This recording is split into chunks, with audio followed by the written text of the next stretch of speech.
After a very poor showing this weekend, I went 3-2, 4-2, something like that.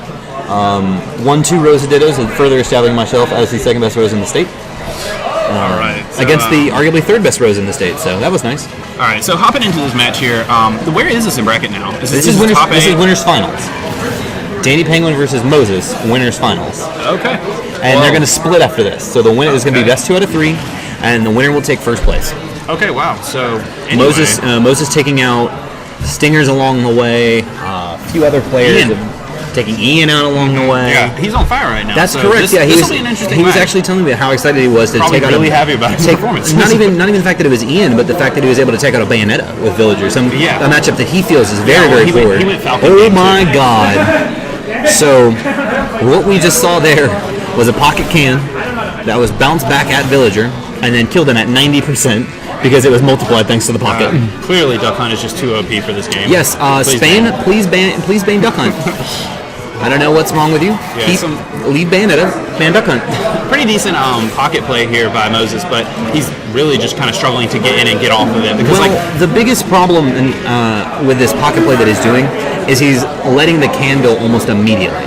Yeah, and he's not really getting anything off of it, and Dandy himself is doing a really great job of just avoiding it. Like, he knows what he wants. He gets the bowling ball kill at 86! Wow, yeah. Very clutch there by KH1COM2. Yeah, wonderful read for sure. See, that's the thing, he just throws it back out. Oh, you're capable of keeping 2 cans out on the stage. Okay, that's we're interesting. Getting wacky right now. I wasn't sure if, like in other characters where you take the projectile, they don't get another one. So it's interesting to see that Duck Hunt just immediately gets that back. Yeah, I don't really understand how that works in this game, because Pac-Man does the same thing.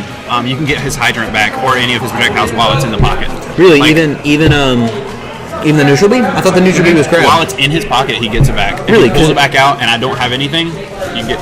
Interesting, because there are certain ones that you don't, and I'm blinking on them now. I don't really understand how it works. But, Pocket's a weird thing, man.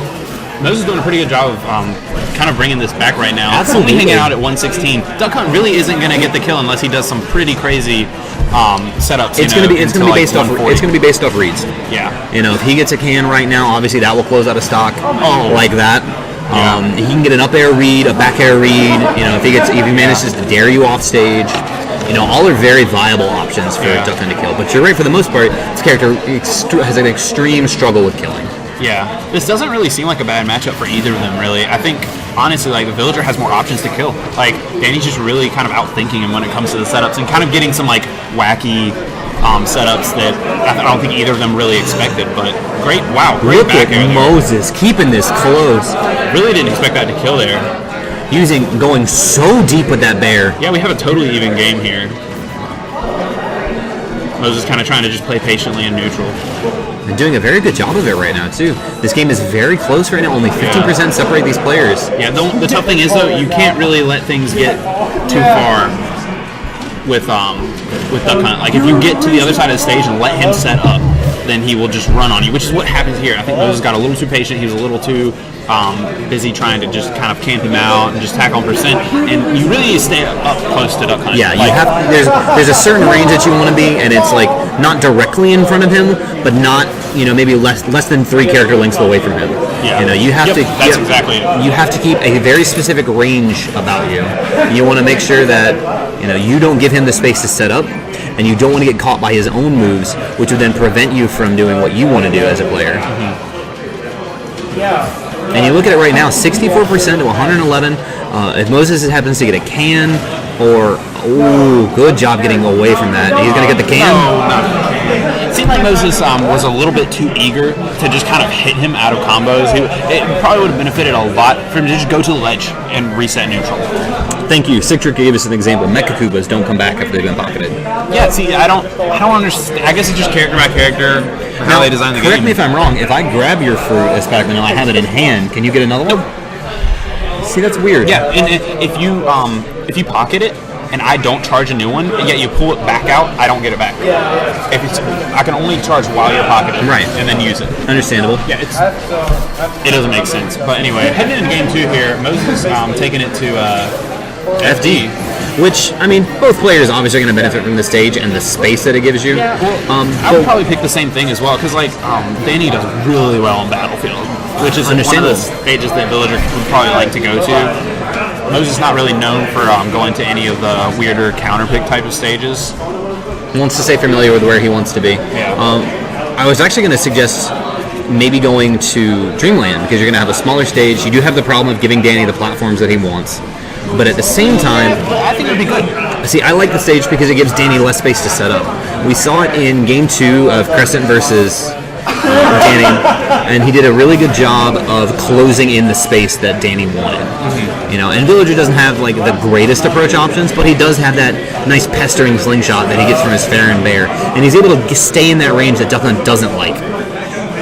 That's the important thing, is the fact that he's able to stay in like the space that Danny doesn't want him to be in. Did Nair just kill? Of course it does. Okay. Anyway, back to the match here. Only 58% on Dandy.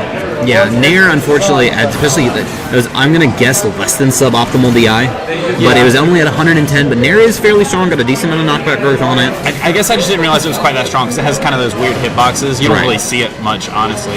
Yeah, like, for example, you don't expect Villager's Nair to kill, and it's almost the same Nair.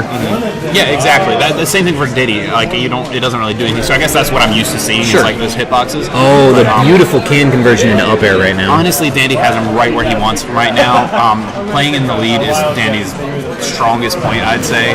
Duck Hunt as a character. Yeah, he needs that. And he not to define a character by its style, but any character with a camping style to him wants the lead. Yeah. Because now he's just tacking on damage. Like, I think Moses has done like 30% since the stop. I don't know if you watched or were there for the Fall Classic back in fall of last year, obviously. Danny in 2 different sets in top 8 timed out players. Because he was able to get the lead and just said, we're done here. Yeah. So great recovery by Danny there, not really catching the bowling ball, just kind of going under the stage. KH1COM really going to need something big here to bring this back. Absolutely. With the, he's going to have to get in and stay in, really. He's going to get in and he's going to get a bowling ball. He won for it there. The up tilt will also kill right now, I believe. I may be over-speaking myself there, but I feel, given the strength of the up tilt, if he was able to get all 3 hits of it, he would be able to finish it off. Yeah. KH1COM2 getting a little bit desperate here, it seems like. He's kind of starting to throw out attacks and kind of run in. Oh, he gets a triple turnips. Finally netting that kill, though. RNG threw him a bone on that one for sure. Not sure he can really out-camp this, so he's really going to have to pull off some really fluid combos to kind of even bring him to kill percent to bring this back to even stocks. Oh, he finished top 20. Cool. Yeah, I mean, you're looking at it now, 94% on his last stock. Danny only 23. You never want to say something's over, because especially with Villager and the power of the bowling ball, if he were to get the read. I like the slingshot can. That was very cute. Yeah, he's really going to need to be looking for like a 50% bowling ball. He's gonna. It's Hail Mary time. Yeah. Oh, right there would have been one too. Slightly missed space. Great use of the up air too. Getting the turnips. RNG starting to do him a couple of favors. Oh, but he jumps into the can. I feel like no matter how well you know this matchup, the can is so hard to play around. Yeah, absolutely. Like, even if you know what to do, it just you get near it and then it explodes on you, and you're like, oh, that's how. Oh my gosh, that was actually, was a very smart play by Moses, but was too close to it. He took a pocketed can, which is going to have an increased knock.